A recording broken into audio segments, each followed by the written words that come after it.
Hi everyone, this is Penny, Penley-Ann Creations. How are you today? I hope you are having a beautiful day. Thanks everyone who told me they say that with me. Really nice. I am going to print up some shirts and other items for future giveaways. Throat is extremely dry, probably because I just had coffee.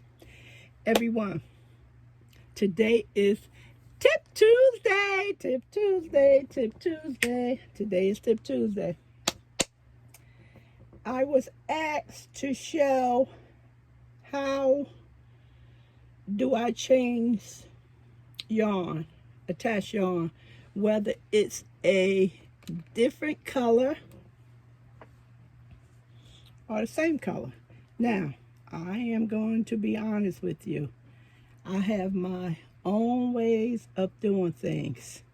So this is just merely a suggestion. That's all it is. So I need to work to get to this corner, and we will get started with that little tip. This package of yarn from 4 in a pack was that from Hershner's, and this is the worsted 8. And what I learned from a tip from the subscriber, the worsted, I think they have worsted 4, worsted 8, and worsted 12. Only things that separates them is the amount of yardage. That's it. Gradient, yeah, where the colors change. You put the colors together. So basically,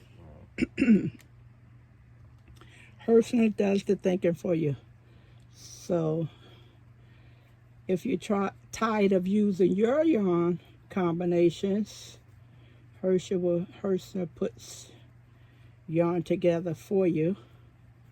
You know, something you may have not thought of doing. Or maybe you can take a color or two out and add another color in. These people go to school for this stuff. I don't question them. You know, as I talked before many a times, the Cameron cakes, those big cakes, I will pass those up in a minute at Michael's. And then I'll get home, and Fiber Spider, he'll be doing a blanket or a shawl, and that stuff be turning out really nice. So I don't question it anymore. I may not like it, but I buy it because I know it crochet or knits up. It will crochet up beautiful. Yep. So I don't question that. They put the yarn together. They know what they're doing. Okay, everyone. Ooh, now my ears is itching. I am not a crocheter like this, that my elbow is on the table. I crochet in my lap, or I stand up and crochet. And I haven't done that in quite some years. So this is what I do. Okay. I put this down because my back was hurting, and I had gotten tired of just laying in the bed doing absolutely nothing, because rest means rest. That's what the doctor told me. Rest doesn't mean watching television, sitting up in a chair watching TV or on the couch. It means to get in the bed and rest. So I was able, but I didn't crochet or knit anything for a while. So after a couple of days, I found some really thin yarn and knit it, and I was able to knit for 3 days because I didn't have that pressure on my back. So I was happy about that. But rest means rest. All right, everyone. So this is not the time for me to change the yarn right here, because I have to go. The pattern for me is 3 rows. So I am entering on my 2nd row. But for instance, it's time to change the yarn. Okay? Get down some more.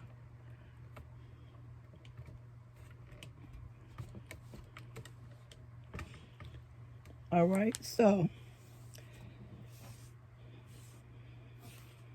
I picked a light color out, so hopefully you'll be able to see this. This is what I do. I do a wrap around the crochet needle 1 time. Then I go in between the stitches and I grab the next working yarn and make sure I have enough tail so it can hang down, that I can weave in the ends. All right, so I put this, loop this around my finger. I am left-handed. I probably look awkward. I understand that.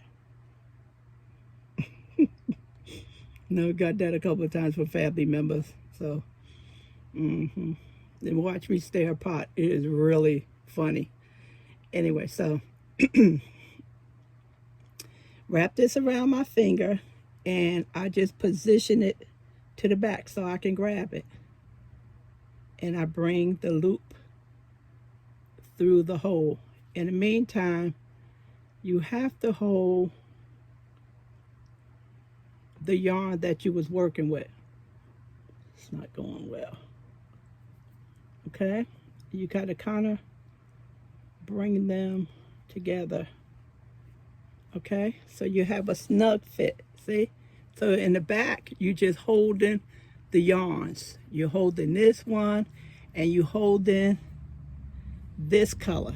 So you want to keep it snug so it's not wonky. Okay, see? See? Keep it snug. See how nice and snug that is? Okay, then you wrap it again because you're gonna do, in my case, you're doing a double crochet. This is getting loose over here, so you just hold it. Take 2 off in my case, and then you take another 2 off. So now you're on the yarn that you want to work with. Okay? I'll do that again. I did not set out to teach. I feel like I am not qualified for this stuff. You have created grandma who's qualified. I think she has some type of credentials that she has obtained over the many years. I know that she has written in magazines for many years. So that's who I started out with.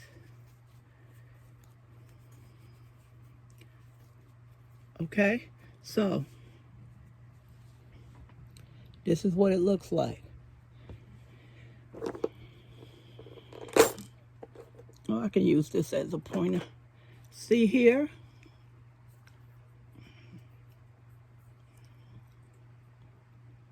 Right here. That purple and then that yellow showing. We're going to fix that. I'm going to show you how to fix that so it won't show. Okay? And in the back, what you will do, I can cut this because it's all right. It's the same color, so I can cut this and tie it in. It's all right. So in the back, what you do is cut the old working yarn, and then this is the string that you use for your loop. And you do one little light tie. and you do a loop here.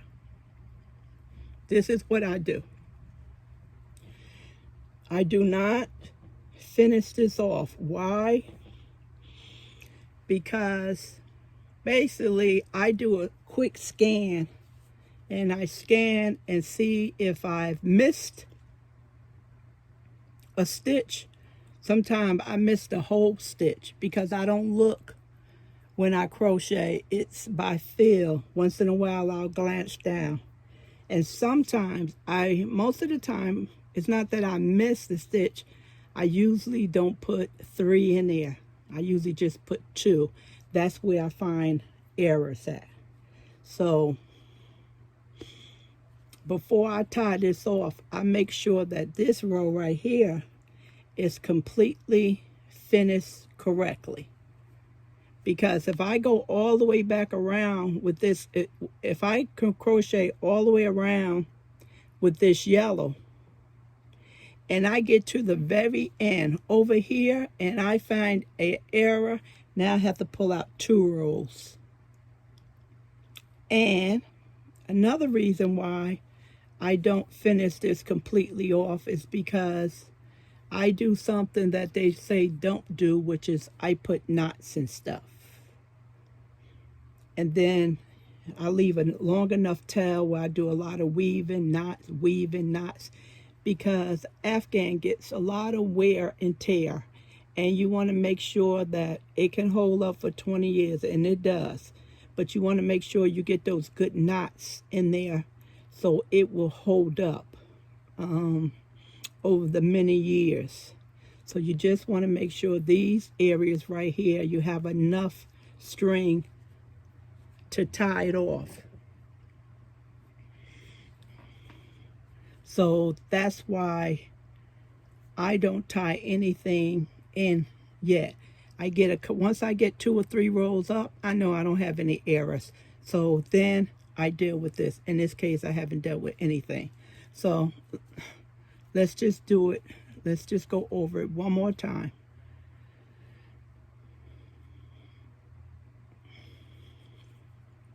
This is my way of doing things. I came up with this method on my own.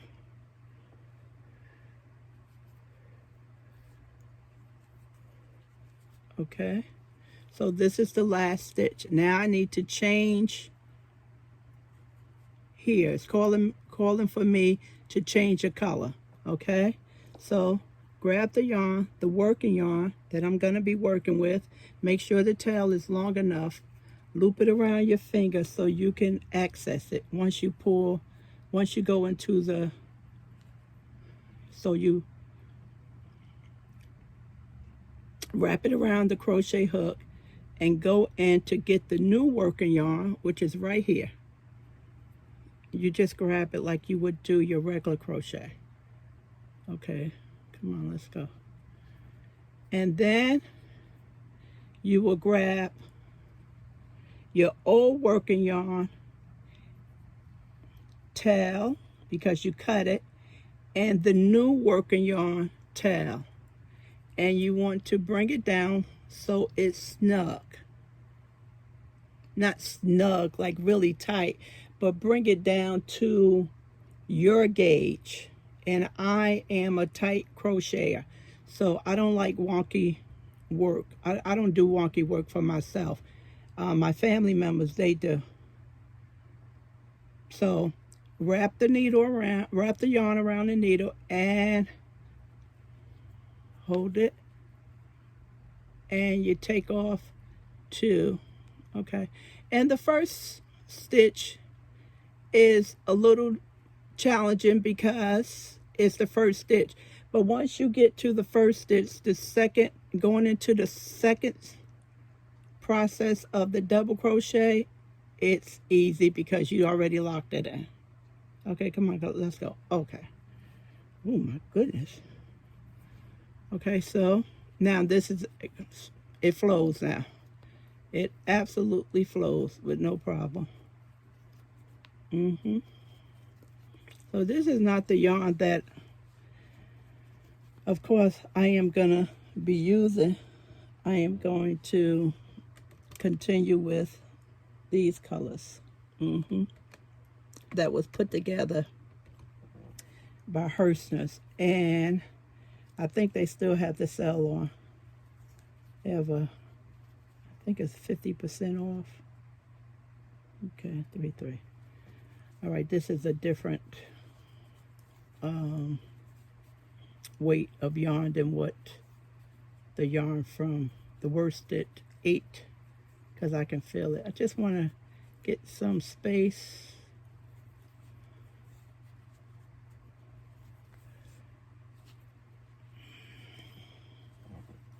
This is not comfortable for me at all.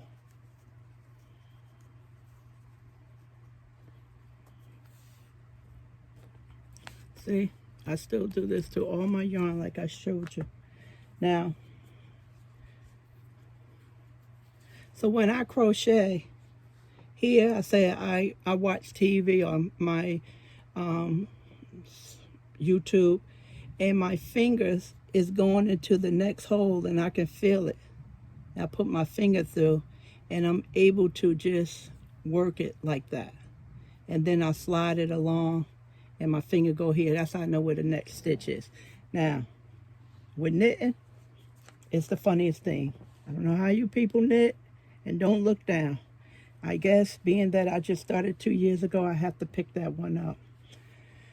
All right, so let's go back to, I should have gotten I can use this one. Let's go back to tying, let's go to tying this in.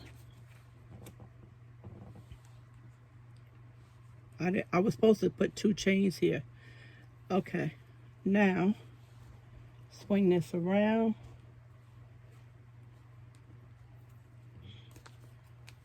Put that over there. Swing that around. And try to get some height. Are we gonna tie in those 2? Now, as you can see, let me get a pointer that's longer. As you can see, going down here, I haven't tied in anything. But what you notice that what I say is what I actually do. See, this is a loop knot. That's what I use. And this is not a knot down here. It's just a tie. I haven't completely fastened that in yet. So, okay. So this is what I normally do. This is what I normally do down here.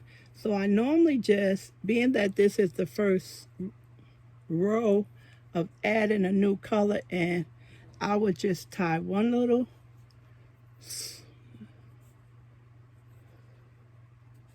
and I would just loop it and wait till I come around. But we're going to pretend that it's ready to tie in.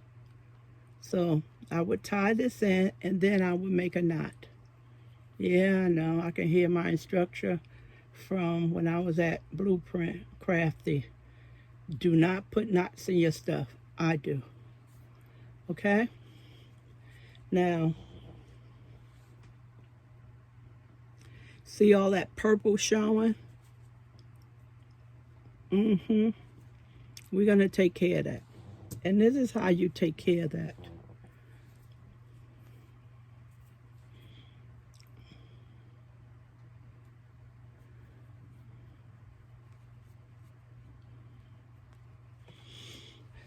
I'm working upside down, everyone. Give me a second here. Let me look at this so I can see where it's coming from.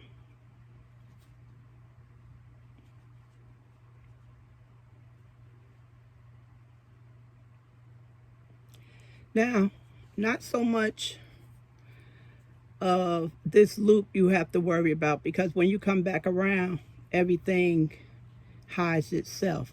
But in the back here is what you're more concerned about.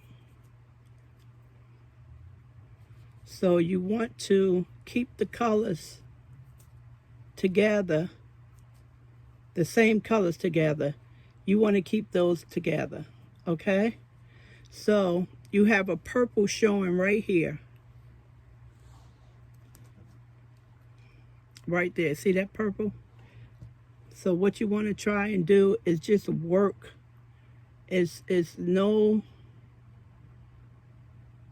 formula for this. You just have to work your magic and try and cover it.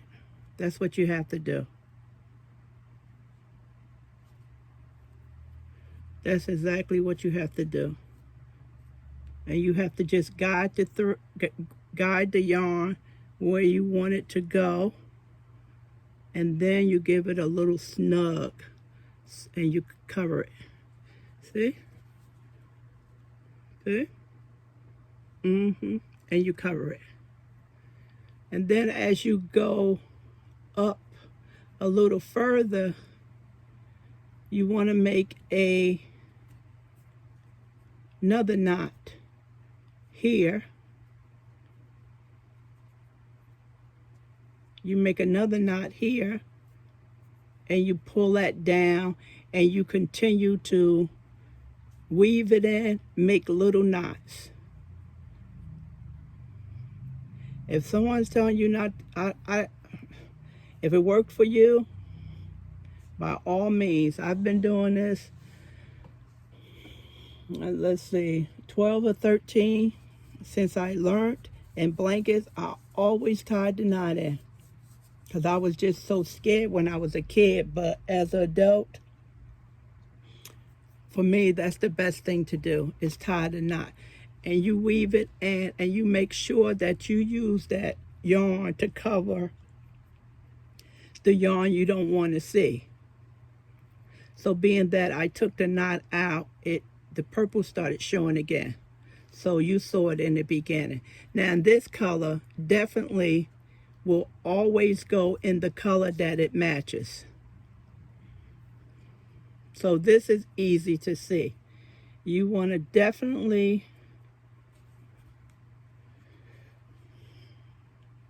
take this color and weave it in the color that it matches. That's easy. It makes sense. Okay? And you definitely don't see that. But when you have a color like that popping up, the purple right here, you don't want that. And I'm not going to be able to, I took that knot out, so before I would knot it, I would just make sure that it's a professional look. So let's see if I can go back in here and just clean it up a little bit. Just a little bit, yeah. Just to clean it up a little bit.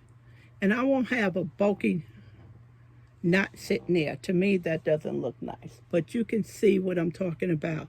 You clean up that color so it looks seamless.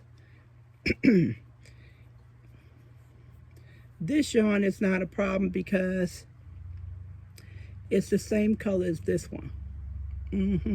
But when you are trying to cover a yarn, that's where it can be challenging. You know, you just have to slow down and take your time. And you want to give the illusion that it's seamless. But if you see color in between the rows, then people can see actually where you added in a color, and you don't want that. You don't want that at all. So that is how I change yarns. That's how I change yarn. And one thing I didn't mention is that maybe you noticed, or maybe you didn't notice, you don't see a chain 3 on my work. I was taught the continuous crochet method, And being that I never learned how to start off the granny when they taught it to me in the 70s, I do not know. I can't teach that. I'm still trying to locate that. And I learned that it's a continuous stitch. So I can fudge it. I can fudge the new granny squares, and I can fudge my corners to do continuous crocheting. But I cannot teach you that, because that's not teaching. It's teaching you to fudge something, and I don't want to do that. I want to teach you how it should go. And I am working on that, continuously crochet. It's not on YouTube. Don't even try to find it. It's not there. This stuff, that's an old method. I think someone told me it came out of Europe. So the libraries are back open. So I plan on taking a trip to the library to see if I can find a book. So I would have to find a book that was copyrighted maybe in the 50s or 60s to get this. So I do not do that chain 2 or chain 3 up. I don't do that. I don't like that look. I wasn't taught that. It looks wonky for me. I like this. So when I start crocheting again, and this is my corner, I don't have to do a chain 3, because if you're doing a granny square, you will always have that missing corner. That corner always stick up by itself. I don't have that because I use the continuous crochet method. And you have to mark the corner where it begins and ends at, because if you don't, you're going to be counting rows. And if your Afghan is large, you're going to have to write down each corner number. So the best thing to do is place a stitch marker there, so you will know that this is the end of the row, or the start or the beginning of the next row. So it's the end and the beginning. So if I was completing this blanket, I can look at this stitch mark and say, okay, this is it. I can tie it off right here, and it's even on all 4 sides. That's the only downside to a continuous crochet. You do not know where the end of the blanket is. You have to mark it. In this case, being that I haven't sewed anything in, it's easy for me to pick that up. But if I had sewn these in and I didn't have a stitch marker, I would actually have to count, and I couldn't do that. That would be too much for me. So as you can see, my corners looks different. I don't have that chain up 3. So I am working on that. I really want to get that out there. I think I'll be a millionaire once people learn that they don't have to do that wonky chain up 2 or 3. All right, everyone. I hope that I was able to give you a good tip today, and I appreciate your support on my Tip Tuesdays. All right, enjoy your day. Thanks for the thumbs up. Thanks for subscribing. Thanks for sharing my channel. Appreciate it very much. Enjoy your day. Bye.